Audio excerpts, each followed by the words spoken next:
7-Eleven worker who survived an attack is now speaking out about the ordeal. And the suspect in the case is also accused of killing another man. Our crime reporter Henry Lee here now.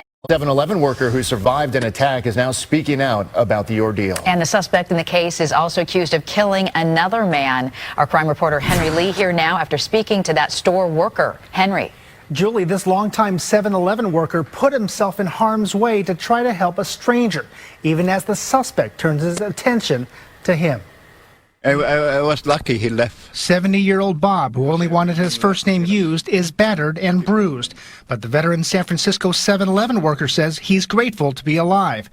Bob and a second man were attacked at random by a suspect at the store in Visitation Valley. Police say the suspect went on to kill a third man outside in yet another unprovoked assault. Very, very scary. The suspect, 32-year-old Charles Short, has been arrested by SFPD on a number of felony counts, including murder, kidnapping, assault, mayhem, and robbery. Bob says it began at about 6:30 Tuesday morning when the suspect randomly grabbed a man waiting for a bus stop outside the store and put him in a headlock. Locking his neck, bring him inside the store, and knocking me in the window. The victim pleaded with Bob to call 911. Bob went around the cash register, but then the intruder turned his attention to him. And then I grabbed my phone, and he hit me.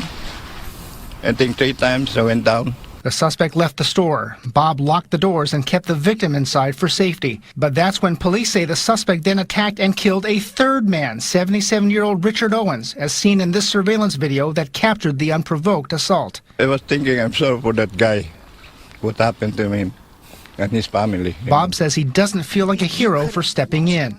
No, I don't feel it. I just want to help. Anybody can do that too.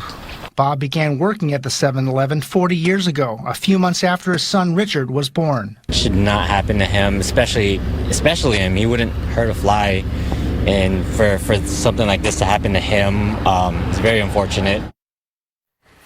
Now, that son says as a kid, he'd hang out with his dad at the 7-Eleven because of the arcade games back then. Now, his dad, Bob, tells me he had hoped to go back to work at the store, but that his family insisted he's got to retire. He now understands it's not worth it. Live in the studio, Henry Lee, KTVU, Fox 2 News.